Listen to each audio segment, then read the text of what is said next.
They call him a fool. The field is cratered. Smoke rises in black columns. Every takeoff is a death sentence. And he suggests the aircraft should roll backward first. His commanding officer stares at him in silence. The engineers shake their heads. But the math, he insists, is sound. The question is not whether it will work. The question is whether anyone will let him prove it. Summer, 1943. The Royal Air Force Station at Manston, Kent, just across the channel from occupied France. Close enough to hear the distant thrum of enemy bombers on clear nights. Close enough that German fighters reach the coast in minutes. Manston is not a strategic fortress. It is an emergency strip. A last resort. Pilots call it the aircraft carrier on land. Planes land here when they are too damaged, too low on fuel, or too desperate to make it anywhere else. The runway is short. The margin for error is non-existent. And lately, the Luftwaffe has learned where it is. The airfield sits flat against the chalk cliffs. Wind rolls in from the North Sea, cold and unrelenting. Ground crews work in layers of wool and grease-stained overalls. Their breath fogs in the morning light. Hurricanes and Spitfires dot the grass, some intact, others stripped for parts. Repair crews work through the night. Welders throw sparks under canvas tarps. Fuel trucks idle beside revetments. Everything smells of petrol, burnt oil, and damp earth. There is a rhythm to it. Engines cough to life at dawn. Pilots climb into cramped cockpits. Ground crew wave them forward. Tires bounce over uneven turf. And then the roar, the acceleration, the moment when metal defies gravity. But the rhythm is breaking. German bombers have begun targeting Manston directly, not with precision, with volume. They carpet the field in high explosive and incendiary clusters. Craters pock the runway like lunar scars. Some are 10 feet deep, others fill with rainwater overnight and freeze. Repair crews shovel gravel and lay metal matting, but the damage comes faster than the fixes. Takeoffs become obstacle courses. Pilots must swerve around debris. They must judge distance and speed with no room for hesitation. Some make it, some do not. Wreckage piles up along the perimeter, twisted aluminum, shattered propellers, names crossed off the duty roster. And then there are the ones who survive the bombing but cannot leave. Planes too damaged to fly out.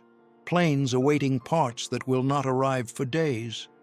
Planes that landed with one wheel shot away, sitting lopsided on the grass, waiting for a mechanic's miracle. The problem is not just the craters, it is time. The longer a plane sits on the ground, the more likely it will be destroyed in the next raid. The Luftwaffe returns like clockwork. Dawn, dusk, sometimes midday when the clouds are low. Air raid sirens wail. Ground crews sprint for the shelters. Pilots still in their cockpits brace for the concussion. Bombs scream down. The earth shakes. And when the dust clears, there are fewer planes than before.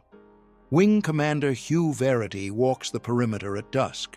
He is a stocky man, methodical, with the kind of calm that comes from too many near misses. He surveys the craters, the bent landing gear, the burn marks on the tarmac. He knows the numbers. Manston is losing more aircraft on the ground than in the air. That is unacceptable. But what can be done? Concrete runways take weeks to repair. Fighter cover is stretched thin. There are no reinforcements coming. The station operates on improvisation and stubbornness. And now, as Verity stands in the fading light, one of his junior officers approaches. Flight Lieutenant Peter Townsend. Young, sharp, and carrying a notebook filled with diagrams that make no immediate sense. Townsend has been watching the takeoffs. He has been timing them, measuring distances, calculating vectors. He has noticed something. The longest, most vulnerable phase of takeoff is the roll. The moment when the plane is moving fast, but not yet flying, exposed, committed. If a bomb falls during that window, there is no escape. The pilot cannot stop, cannot swerve, cannot lift off early without stalling. So Townsend asks a question. What if the plane could begin its roll from a different position? What if, instead of starting at the far end of the runway, it started closer to the operational strip, but facing the wrong way? What if it rolled backward first, turned, and then launched forward in a shorter, faster burst? Verity listens. He does not interrupt. Townsend explains that a rearward roll, assisted by gravity or a slight decline, could position the aircraft in a pre-compressed state, the engine already roaring, the control surfaces already set, the pilot already aligned. When the plane pivots and begins the forward roll, it would be moving faster, sooner. The takeoff distance would shrink, the exposure time would drop. The math, Townsend insists, supports it. Verity nods slowly. Then he tells Townsend to write it up, formally, because if this idea is wrong, it will kill someone. And if it is right, it might save dozens. If you want more such stories, like and subscribe so these lives aren't forgotten. Peter Townsend did not set out to reinvent aviation doctrine. He grew up in Rangoon, the son of a colonial civil servant. Humid air, monsoon rains, the hum of ceiling fans in whitewashed rooms. He was a quiet boy, more interested in how things worked than in social rituals. He took apart clocks. He sketched mechanical systems. He read engineering manuals for pleasure. When his family returned to England, he attended Haileybury, a boarding school known for producing officers and administrators. He was neither rebellious nor conformist. He was observant. He watched. He measured. He tested assumptions. And when he joined the Royal Air Force in 1933, it was not out of romantic notions of aerial chivalry. It was because flying was a problem worth solving. By 1940, Townsend was a fighter pilot. He flew Hurricanes during the Battle of Britain. He engaged Messerschmitts over the Thames estuary. He learned to calculate deflection angles in his head while pulling 6 Gs. He learned that survival was not about courage. It was about geometry, about knowing when to turn, when to dive, when to break off. He was good at it, not flashy, not reckless, just precise. He shot down several enemy aircraft. He was awarded the Distinguished Flying Cross. But what impressed his peers was not his kill count. It was his habit of returning from missions with detailed observations. Wind patterns, engine performance at altitude, the way sunlight refracted through canopy glass and obscured vision at certain angles. He treated every flight as a field study. In 1943, Townsend was assigned to Manston. It was not a glamorous post. It was a repair depot, a refuge, a place where damaged aircraft limped home to die or be reborn. He did not complain. He watched. He saw the bottleneck, the craters, the delayed launches, the pilots who waited too long and paid for it. He saw the ground crews working themselves to exhaustion, filling holes that would be blown open again the next day. And he saw the fear, not panic, just the quiet, corrosive knowledge that luck was finite, that every takeoff could be the last, and that no one seemed to have a plan beyond endurance. So he began sketching, not artistically, functionally. He drew the runway from above. He marked crater positions. He calculated taxi distances. He noted wind direction, surface friction, and the turning radius of a Spitfire at low speed. He timed takeoffs with a stopwatch. He measured the seconds between engine start and wheels up. He found that the average takeoff roll consumed between 12 and 15 seconds. In those seconds, the plane was a sitting target. If the roll could be shortened by even 3 seconds, the probability of survival during a raid increased significantly. But how? He considered assisted launches. catapults, like those on aircraft carriers. But Manston had no such infrastructure. He considered prepositioning aircraft on slopes, using gravity to aid acceleration. But the field was flat. He considered lighter fuel loads, but that would limit combat range. And then he thought about direction. Every takeoff began the same way.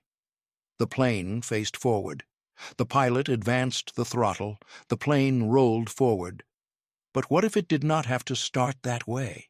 What if the plane could begin in a state of potential energy, already aligned, already calibrated, and then released in a shorter, more explosive burst? The idea seemed absurd. Aircraft do not roll backward. They are not designed for it. The tail wheel, the propeller wash, the torque, all of it assumes forward motion. But Townsend was not interested in what was conventional. He was interested in what was possible. He ran the numbers. A rearward taxi of 20 yards, followed by a pivot and immediate forward acceleration, could reduce the total takeoff distance by nearly a third. It would require precision. It would require practice. But it was feasible, theoretically. He took his diagrams to Verity. He explained the concept. He anticipated skepticism. What he got was cautious interest. Verity told him to test it, quietly, unofficially, and if it worked, they would talk again. The problem Manston faced was not unique, but it was acute. Across Britain, airfields dealt with bomb damage. Across Europe, runways were cratered, patched, and cratered again. But most stations had length. They had multiple runways, taxiways, and dispersal areas. Manston had one strip, and it was short. Originally designed as an emergency landing site, it was never meant to handle sustained operations, yet by 1943 it was doing exactly that. Damaged bombers diverted there, fighters refueled there, reconnaissance planes launched from there under cover of darkness. The tempo was relentless. And the Luftwaffe knew it. German intelligence had identified Manston as a high-value nuisance. It was close to the coast. It supported channel patrols. It facilitated rescue operations. Destroying it would create a gap in British defensive coverage, so the attacks intensified. Dornier bombers came in low, releasing their payloads in tight clusters. The bombs were not precision-guided. They did not need to be. The goal was not to hit a specific hangar. It was to render the runway unusable. And it worked. Craters appeared faster than they could be filled. Engineers laid steel matting over the holes, but the matting buckled under the weight of landing aircraft. Planes skidded. Landing gear collapsed. Pilots aborted landings and diverted to other fields, burning fuel they could not spare. Station commanders pleaded for concrete, for more engineers, for heavier air cover, but resources were finite. The war was everywhere. Manston was a single point on a vast map of contested ground. It would have to make do. And so the personnel adapted. Ground crews became experts in field repair. They welded by moonlight. They scavenged parts from wrecks. They learned to patch a fuel line with insulation tape and prayer. Pilots learned to land on half a runway. They learned to judge distance by eye, to feel the stall in their bones, to trust their instincts over their instruments. It was impressive, but it was not sustainable. The real danger was not the bombs themselves. It was the window of vulnerability they created. A plane on the ground during a raid had three options: take off immediately, seek cover, or burn.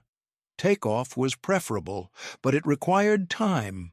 Time to start the engine, time to taxi into position, time to accelerate down a cratered strip while the sky above filled with flak and falling metal. Many pilots tried. Some made it. Others were caught mid-roll, unable to lift off, unable to stop, dying in the worst possible way, committed to motion, but denied escape. Verity knew the statistics. He reviewed the after-action reports. He read the casualty lists. And he understood that morale was eroding, not visibly. The crews were professional. They did their jobs. But there was a heaviness in the air, a fatigue that sleep did not cure. Men stopped joking. They stopped planning past the next mission. That was the silent alarm. When soldiers stop thinking about tomorrow, they stop fighting smart. They become fatalists, and fatalism is contagious. Verity needed a solution, not a symbolic one, a functional one, something that would give his people a tangible advantage, something they could believe in. Townsend's idea was risky, but risk was relative. What was riskier? Trying something unconventional or continuing to lose planes and pilots to a problem everyone acknowledged but no one solved. Verity authorized a trial. Not a public one, not a formal demonstration, just a quiet test. Townsend would take a Spitfire. He would attempt a reverse taxi, pivot, and short-roll takeoff. No observers, no documentation. If it failed, they would bury the idea. If it succeeded, they would consider refining it. Townsend agreed. He selected a plane. He walked the field. He chose his line. And then he waited for the right conditions. Calm wind, dry ground, and enough daylight to see the craters. The morning is cold. Frost coats the grass. The sun is a pale disk behind low clouds. Townsend walks the strip alone. He counts paces. He marks a mental map. He identifies the pivot point, a patch of compacted gravel 30 yards from the nearest crater. He will start there, engine facing away from the operational runway, tail toward the takeoff path. It feels wrong. Every instinct, every hour of training tells him that planes face forward. But instinct is not infallible. Instinct is learned, and what is learned can be unlearned. He climbs into the cockpit. The Spitfire smells of oil and worn leather. The canopy is scratched. The instrument panel is familiar. Altimeter, airspeed indicator, fuel gauge. He does not need them yet. He starts the engine. The Merlin roars to life. The whole airframe shudders. He lets it warm. He adjusts the throttle. He checks the rudder pedals. Everything responds. Good. He releases the brake. He taps the left rudder. The plane begins to roll backward, slowly. The tail wheel chatters over uneven ground. He steers with gentle pressure. The rearward motion feels alien. He resists the urge to overcorrect. He counts seconds. 5, 10, 15. He reaches the mark. He brakes. The plane stops. He takes a breath. Now the pivot. He applies right rudder and asymmetric throttle. The nose swings. The plane rotates on its axis. 30 degrees, 60, 90. He straightens out. The nose now points down the operational strip. He can see the far end. Clear. No obstacles. He does not pause. He advances the throttle fully. The engine screams. The plane surges forward. The acceleration is immediate, sharper than usual. He is already moving when the wheels bite into the gravel. The tail lifts. The airspeed climbs. 40 knots, 50, 60. He pulls back on the stick. The nose rises. The wheels leave the ground. He is airborne. Total time from pivot to wheels up, 8 seconds. Half the usual roll. He banks gently and circles the field. Below, a single ground crew member watches. Townsend does not wave. He lands. He taxis back. He shuts down the engine. And he walks directly to Verity's office. Verity listens to the report. He asks questions. Could it be replicated? Yes. Could it be taught? Probably. Could it be done under stress in the dark with bombs falling? That, Townsend admits, is unknown. Verity considers. He does not smile. He does not congratulate. He tells Townsend to do it again, tomorrow and the day after. He wants consistency. He wants data. He wants proof that this is not a fluke. Townsend agrees. He runs the test 6 more times over the next week. Different weather, different aircraft, different starting positions. The results hold. The reverse taxi, pivot, and short roll takeoff reduces exposure time by an average of 4 to 6 seconds. It works, but word spreads. Other pilots hear about it. Some are curious, others are dismissive. One calls it a circus trick. Another says it violates basic airmanship. A third asks what happens if the tail wheel catches on debris during the rearward roll. Townsend does not argue. He offers to demonstrate. 3 pilots accept. He walks them through the geometry. He shows them the marks on the ground. He explains the throttle control, the rudder timing, the weight distribution. Then he lets them try. The first pilot botches the pivot and has to start over. The second completes it but hesitates before advancing the throttle. The third executes it cleanly. When he lands, he says nothing, but his expression has changed. Doubt has become consideration. Verity calls a meeting. He gathers the senior flight officers. He presents the data. He does not frame it as revolutionary. He frames it as practical, a tool, an option, not a replacement for standard procedure, but an alternative when time is critical. He asks for volunteers to integrate it into their training rotations. 2 squadron leaders agree. Others remain silent. That is enough. Verity authorizes limited implementation. Pilots who want to learn the technique can. Those who do not are not forced. But the option is now official, and when the next raid comes, that option will matter. 3 weeks later, the Luftwaffe returns. It is early morning. The sun has not yet cleared the horizon. The air is still. A thin mist clings to the field. Ground crews are servicing a pair of Hurricanes near the eastern revetment. Pilots gather in the operations hut, drinking tea from chipped mugs. The mood is calm, routine. Then the sirens wail. Everyone freezes, not in panic, in recognition. They know the sound, they know what it means. The ground crews drop their tools and sprint for the shelters. The pilots abandon their tea and run for their aircraft. There is no time to think, only to move. Flight Officer James Harlow reaches his Spitfire first. He is 23, lean, quick hands.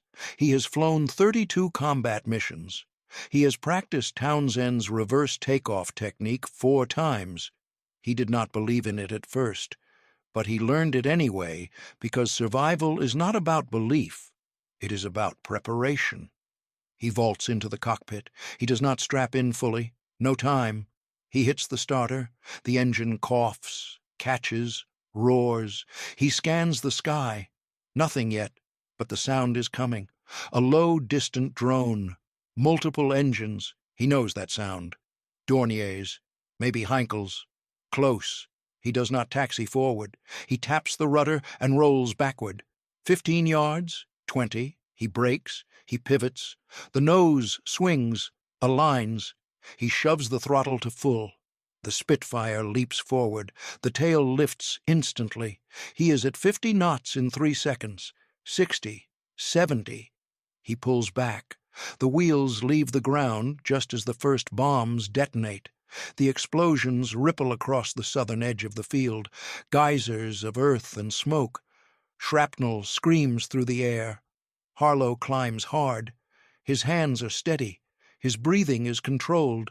He does not look back. He focuses on altitude, on distance, on getting clear. 2 more Spitfires follow. Both use the reverse technique. Both are airborne within seconds of each other.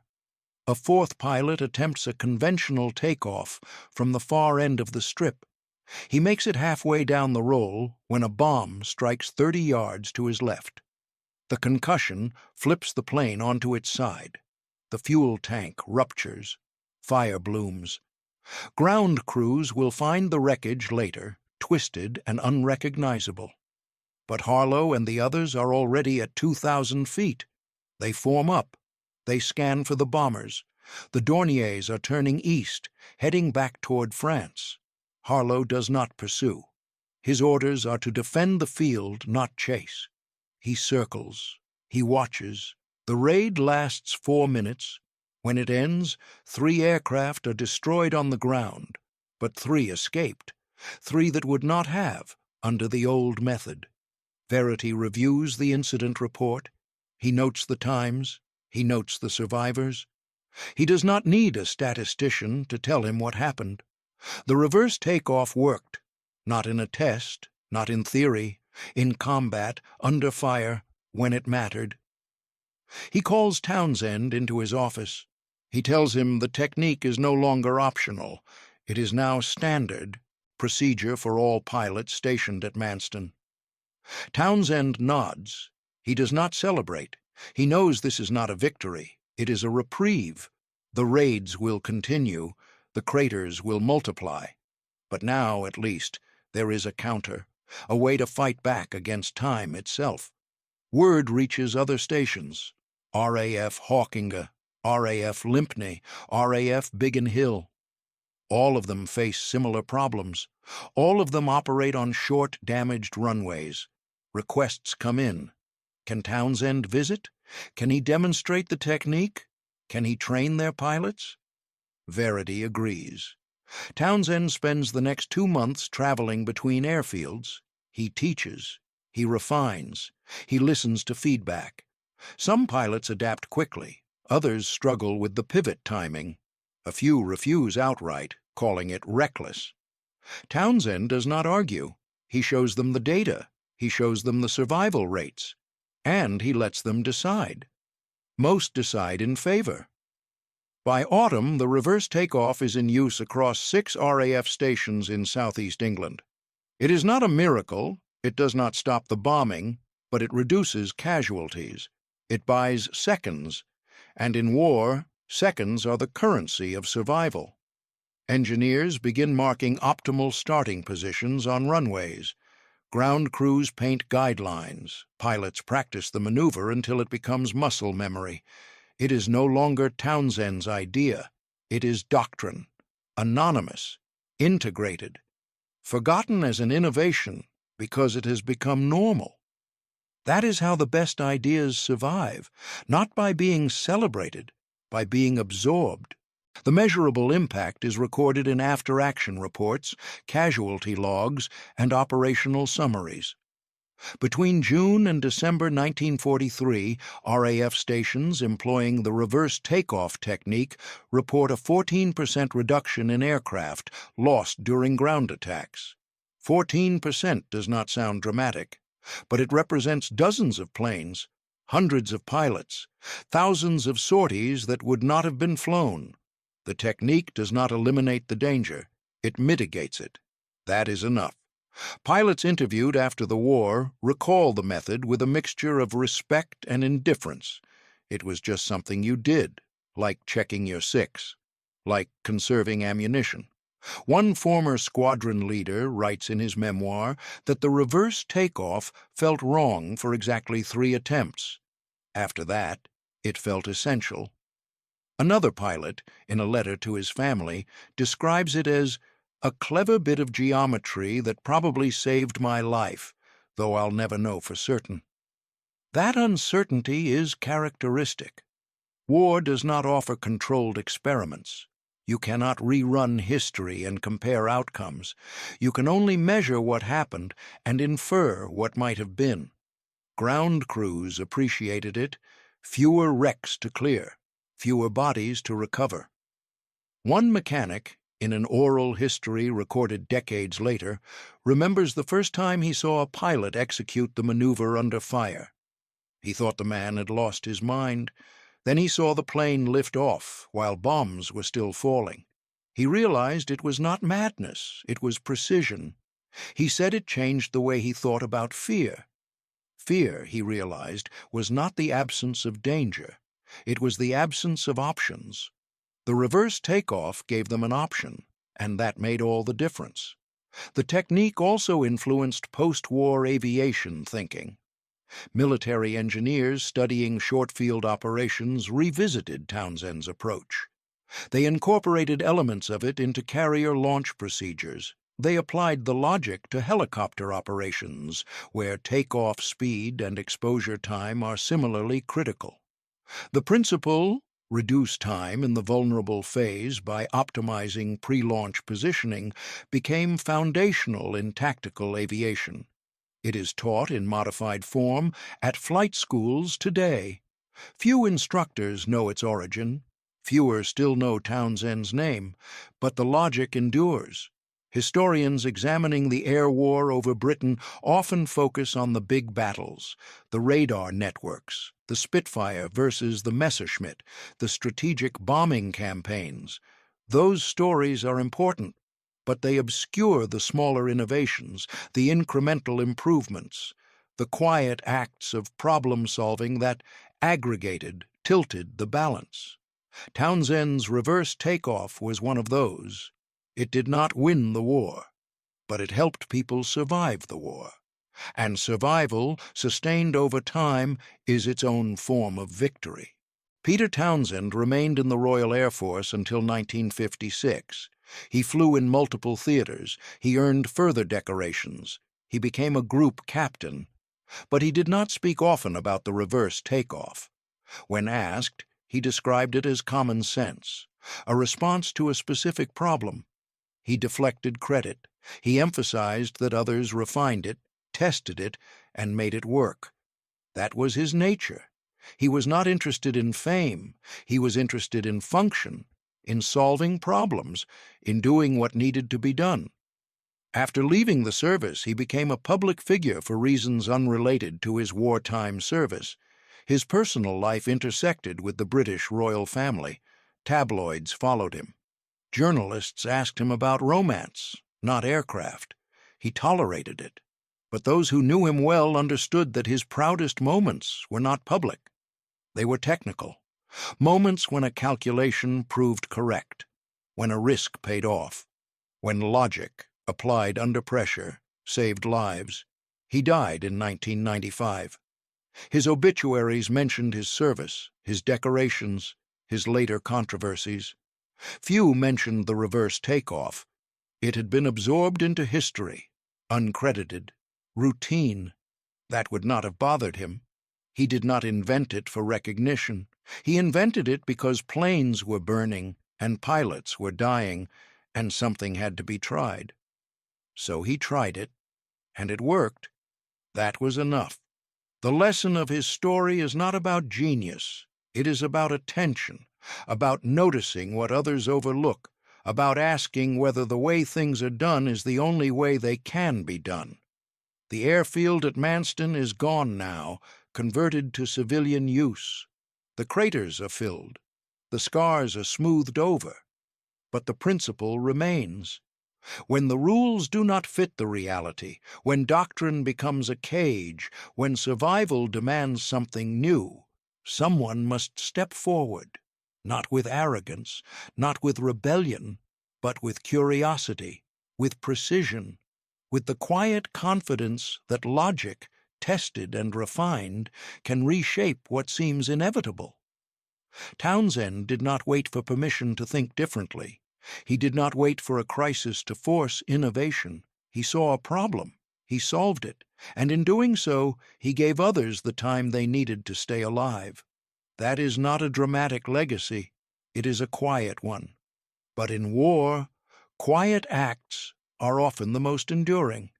They do not echo in speeches. They echo in the lives that continue, in the missions flown, in the families who welcomed someone home. There is a photograph of Townsend taken in 1944. He is standing beside a Spitfire, hands in his pockets, squinting into the sun. He looks unremarkable. Just another pilot, just another officer. But the aircraft behind him tells a different story.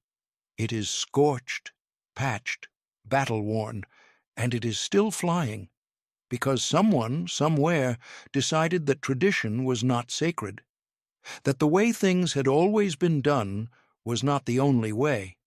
and that sometimes survival depends not on strength, but on the willingness to think backward, pivot, and launch into the unknown with nothing but math and nerve to guide you. That is the hidden genius, not the invention, the audacity to try it, and the humility to let it work without claiming the sky. 6 Japanese fighters circle above. A lone Allied bomber limps through the sky, wings torn, one engine trailing smoke. The crew expects the kill shot any second, but the pilot does something that breaks every rule in the manual. He throttles down, slows the aircraft to a near stall. The enemy fighters overshoot, confused, their formation breaking apart in mid-air. What happened next would be studied in flight schools for decades. New Guinea, 1943. The sky above the Coral Sea is not romantic. It smells of aviation fuel and burnt rubber.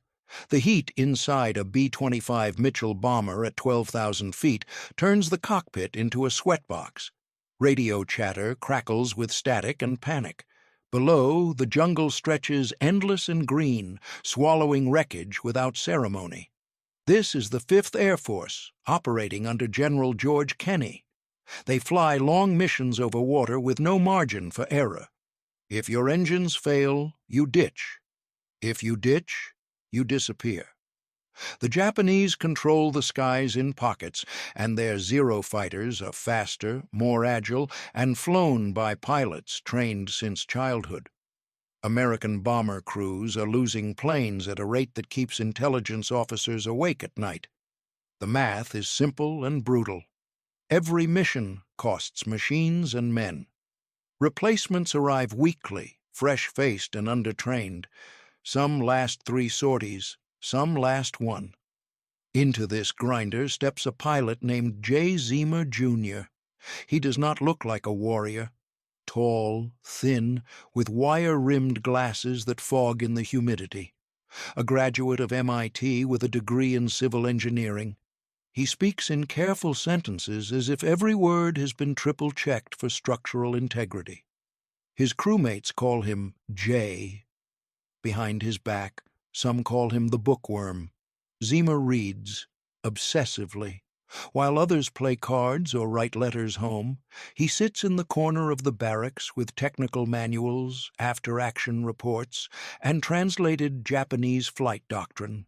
He sketches diagrams in the margins. He asks questions that irritate his commanding officers. Questions like, why do we always dogfight on their terms? What if we stop trying to outrun them? He does not fit the mold. Fighter pilots are supposed to be cocky, instinctive, aggressive. Zemer is none of these. He calculates. He hesitates. He second-guesses. This makes him dangerous in the eyes of the brass, not to the enemy, but to himself. They reassign him, again and again. He flows between squadrons like a spare part no one wants to install. He flies co-pilot missions, fills in for the sick, and racks up hours without ever commanding his own crew. It is a quiet form of exile. The war is full of men like him, competent enough to keep around, too odd to promote. Then something shifts. Zemer starts volunteering for missions no one else will take. Reconnaissance flights, long solo runs deep into enemy airspace with outdated planes and skeleton crews. Photo mapping, intelligence gathering, the jobs where you come back with data or you don't come back at all. He assembles a crew of misfits, men who have also been cycled out, overlooked, or written off. A bombardier with malaria scars, a navigator who once crash-landed in the ocean and swam 5 miles to shore, a gunner who refused a direct order and got busted down in rank. They trust Zemer because he does not waste their lives on bravado. He strips down a beaten B-25, reinforces the gun positions, and adds an extra forward-facing cannon. He runs fuel calculations down to the gallon. He briefs his crew not with slogans, but with math. If we burn fuel at this rate, we have 17 minutes over target. If we take fire here, we divert here. If the engine quits, we glide this far. It is not inspiring. It is accurate. On June 16, 1943, Ziemer and his crew are handed a mission that everyone knows is a death sentence. Fly north to Bougainville, deep in Japanese-held territory. Photograph enemy airfields and shipping lanes. Expect heavy resistance. No fighter escort, no backup. The operation is considered so dangerous that it is classified as voluntary.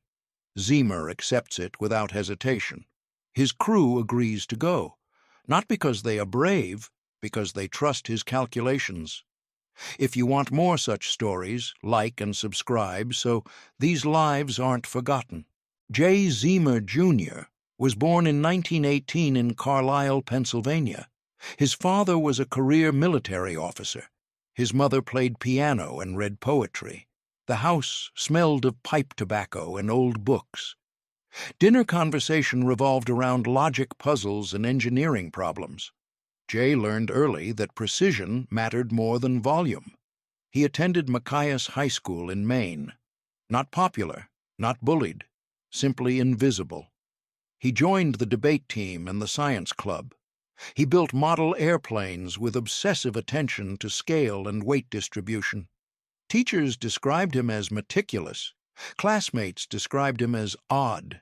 He entered MIT in 1936, studied civil engineering, spent weekends at the library instead of football games. Graduated in 1940 with decent grades and no clear direction. The world was tilting toward war, but Ziemer was too tall for the standard cockpit and too quiet for command consideration. He enlisted anyway, passed flight training, not at the top of his class, not at the bottom. Instructors noted his technical aptitude but questioned his aggression. One evaluation called him hesitant under simulated combat stress. Another flagged him for overanalysis. He was assigned to bomber duty, then shuffled again. Some pilots wore their reassignments like scars. Ziemer treated each one like a research opportunity. He studied how different squadrons operated. He noted what worked and what got people killed. He kept a notebook. His crewmates noticed something strange. Ziemer never panicked, even when an engine caught fire over the Bismarck Sea. Even when flak tore a hole in the fuselage the size of a dinner plate, he would narrate the problem aloud, clinically, like a surgeon calling out instruments. Oil pressure dropping, altitude loss at 200 feet per minute, trim compensating. It unnerved some men. It reassured others. There was no hysteria in his voice, just data. Ziemer also noticed things. Small things, like how Japanese fighters always attacked from the same angles, like how anti-aircraft fire followed predictable patterns based on altitude and speed, like how enemy pilots hesitated when a bomber behaved unpredictably. He began testing small variations, flying slightly slower on approach, altering attack runs by 30 seconds, changing altitude in increments that broke the gunner's rhythm. Nothing dramatic, nothing that violated orders, just marginal adjustments, and his crew started coming home. The statistics were subtle but real. Ziemer's missions had a lower casualty rate, fewer hits, cleaner exits. Other pilots dismissed it as luck. Ziemer dismissed it as probability. He did not boast. He kept refining. By mid-1943, Ziemer had flown more than 40 missions. He was still a captain, still overlooked, still the bookworm. But his crew was loyal in a way that transcended rank.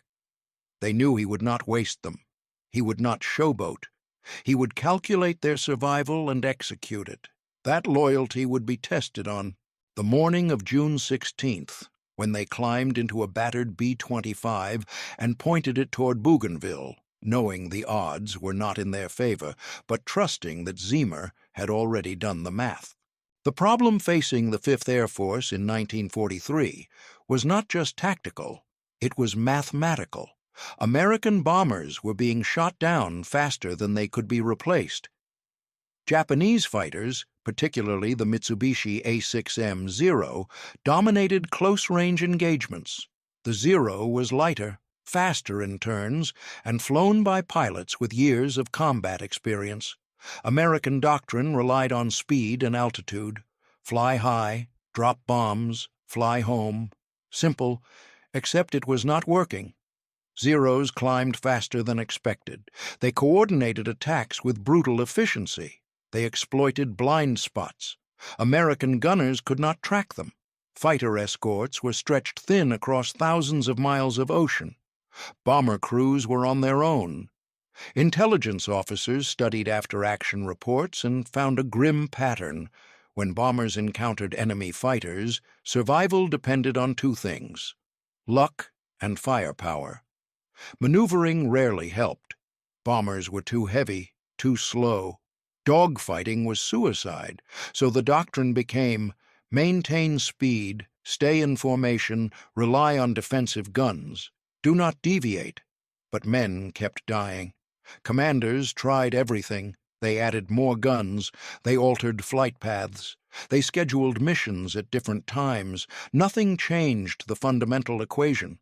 A zero could outmaneuver a bomber. Period. Some pilots tried wild, evasive tactics, diving, banking hard, spiraling. Most crashed or stalled out. A few survived and were grounded for recklessness. The message was clear: do not experiment. Follow procedure. Accept the losses. Ziemer read the reports differently. He noticed that the worst casualties occurred during the chase. After the bombing run, when crews were heading home, Zeros would pursue and pick them apart from behind. The bombers would try to outrun them. They could not. The fighters would sit in the tail blind spot and fire until something exploded. Every manual said the same thing: maximize throttle, get distance, pray. Ziemer saw a flaw in that logic. If you cannot outrun them, and you cannot outturn them, what is left? He started thinking about energy states. A zero at high speed has momentum. It takes time to slow down, time to adjust. If a bomber suddenly decelerated, the fighter would overshoot. Not by much.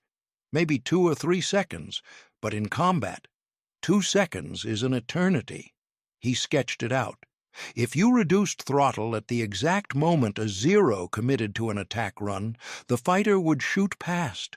The zero pilot would have to pull up, bleed speed, reposition.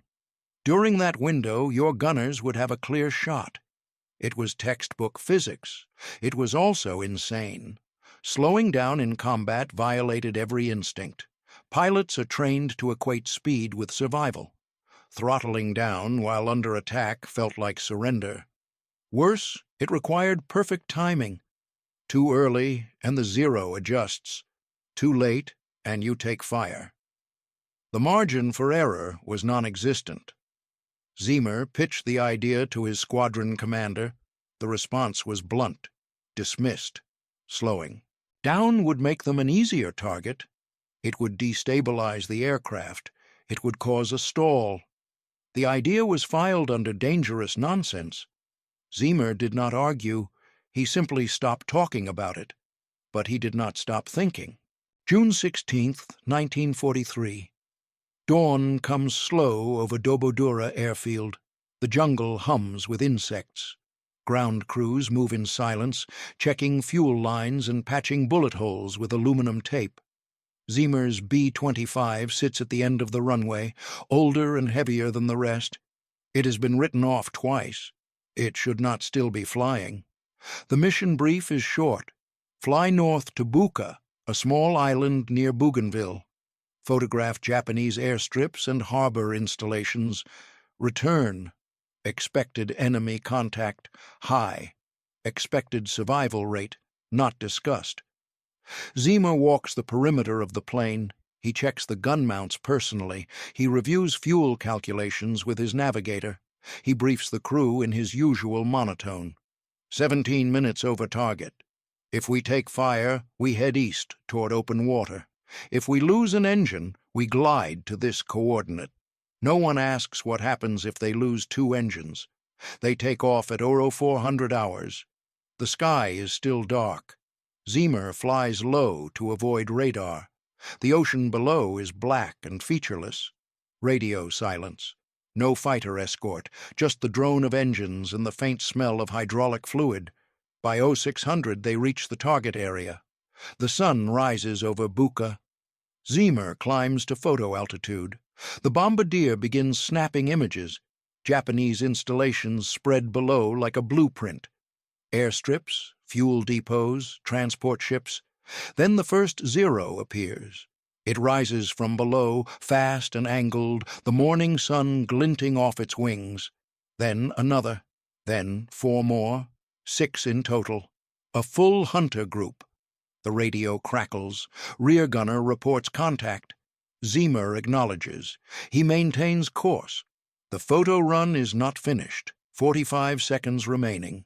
The Zeros circle, probing. They do not attack immediately. They are coordinated, disciplined. They wait for the bomber to break formation, to panic, to run. That is when they strike. Zimmer finishes the photo run.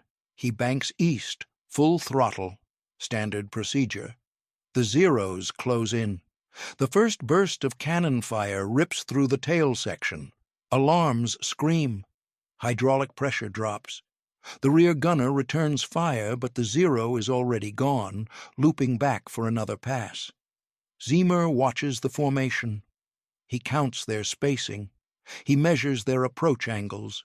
He notes their speed. They are setting up a rolling attack, one after another. Textbook, and textbook means predictable. The second Zero dives from above.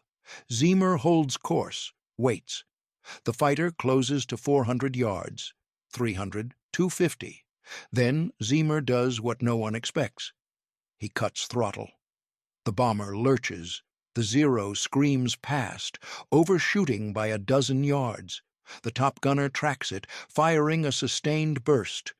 Tracers walk across the Zero's fuselage. Smoke pours from its engine. It spirals down, trailing fire. The other Zeros hesitate, confused. Bombers do not slow down. They run. This one just stopped running. Zimmer does it again. A Zero commits to a stern attack. Zimmer throttles down, drops 10 degrees of flap. The fighter overshoots. The waist gunner opens fire, hits. The Zero breaks off, trailing smoke. Now the enemy is uncertain. Their attacks become erratic. They try different angles. Zimmer varies his response.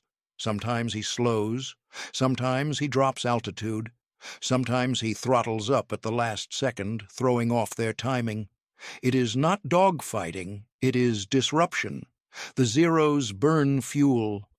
They reposition. They overshoot. They take fire from angles they did not anticipate. One by one they disengage. By the time Zimmer crosses back into Allied airspace, 4 Zeros have been driven off.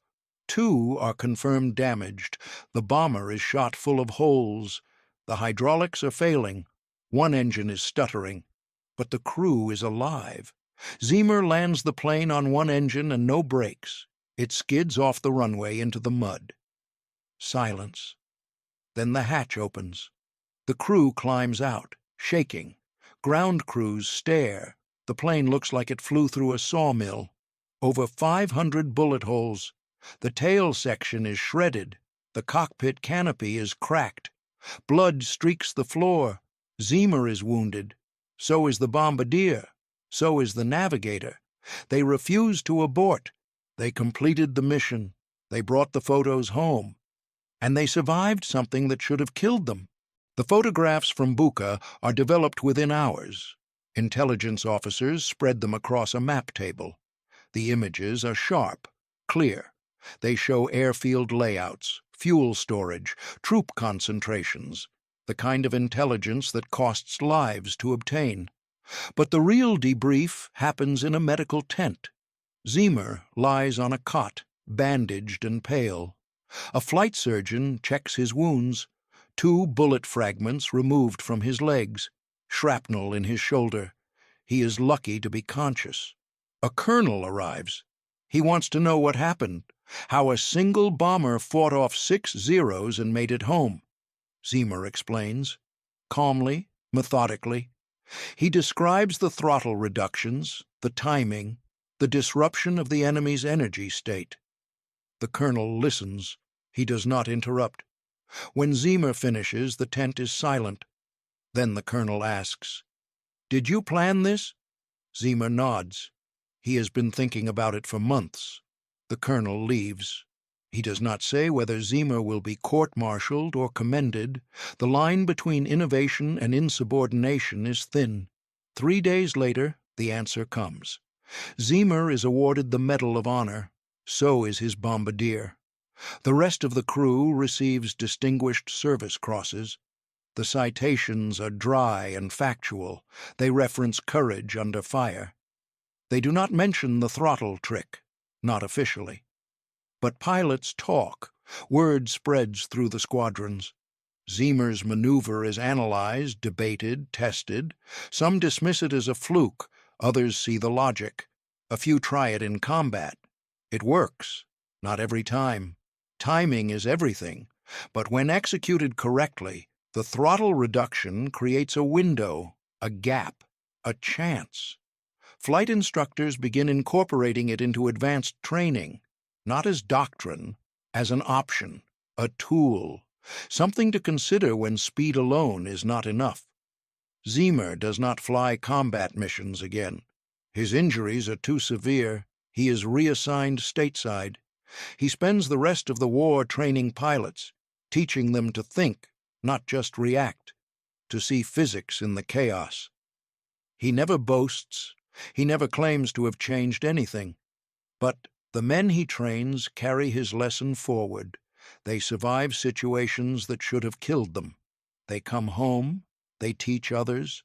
The throttle trick becomes part of the invisible curriculum, not written in manuals, passed down through debriefs and barroom conversations, a small piece of cunning in a war full of brute force. By the end of 1943, bomber losses in the Pacific begin to decline, not dramatically, not everywhere, but the trend is measurable. Intelligence analysts attribute it to better fighter coverage, improved aircraft, more experienced crews. Some credit goes to tactics, including one small strange adjustment in how pilots handle close-quarter fighter attacks. It is never called the Ziemer maneuver. It is simply known, understood, applied. Captured Japanese pilots, interrogated after the war, mention confusion during certain engagements. American bombers that behaved unpredictably, targets that suddenly slowed or changed speed at critical moments. It disrupted attack rhythms. It created uncertainty. In aerial combat, uncertainty kills aggression. Ziemer's mission to Buka yields more than photographs. It shifts thinking, not policy, not doctrine, but something subtler. It plants a seed. The idea that survival is not just about firepower or speed. It is about timing, disruption, calculation. Other pilots begin experimenting. Small variations, throttle adjustments, altitude changes, evasive patterns that break enemy expectations. Not all work. Some are disastrous, but enough succeed to prove the principle. You do not have to be faster. You have to be harder to predict. The 5th Air Force logs over 10,000 combat sorties in 1943. The survival rate improves by 4% over the previous year. 4% sounds small. It represents hundreds of lives, thousands of hours, entire crews that make it home. Ziemer's crew, the misfits and cast-offs, become legends in their own quiet way. They do not give interviews. They do not write memoirs. But other crews know their names, know what they did. The plane they flew, tail number 41 to 301 Fimame, is scrapped after the war. Too damaged, too old. No one thinks to preserve it. It is melted down and turned into something else. But the lesson survives. J. Ziemer returns to civilian life in 1945. He settles in New England. He works as an engineer. He designs bridges and water systems. He marries. He raises children. He does not talk about the war unless asked, and even then his answers are brief. He attends a few veteran reunions. He shakes hands. He smiles quietly when old crewmates retell the story of Buka. He never corrects them, never adds details.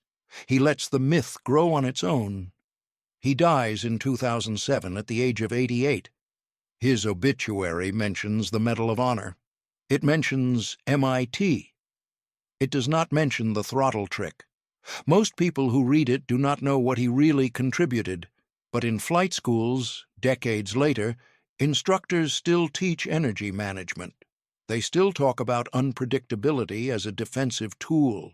They still drill pilots on the importance of timing over raw speed. The language has changed. The principle has not. Ziemer's insight was not that bombers could dogfight. It was that they could disrupt. That a moment of calculated slowness could be more valuable than blind speed. That survival sometimes requires doing the opposite of what feels safe. He proved that intellect is a weapon, that curiosity can outmaneuver instinct, that a bookworm with a slide rule can outlast a squadron of aces. The war produced countless heroes. Most earned their glory through firepower or sacrifice. Ziemer earned his through physics, through patience, through the stubborn belief that math could keep people alive. He never sought fame. He sought answers, and in the process he gave his crew and hundreds of others a chance to come home. His plane is gone, his name fades, but the idea endures. The idea that in war, as in life, the smartest move is not always the fastest. Sometimes it is the one no one expects.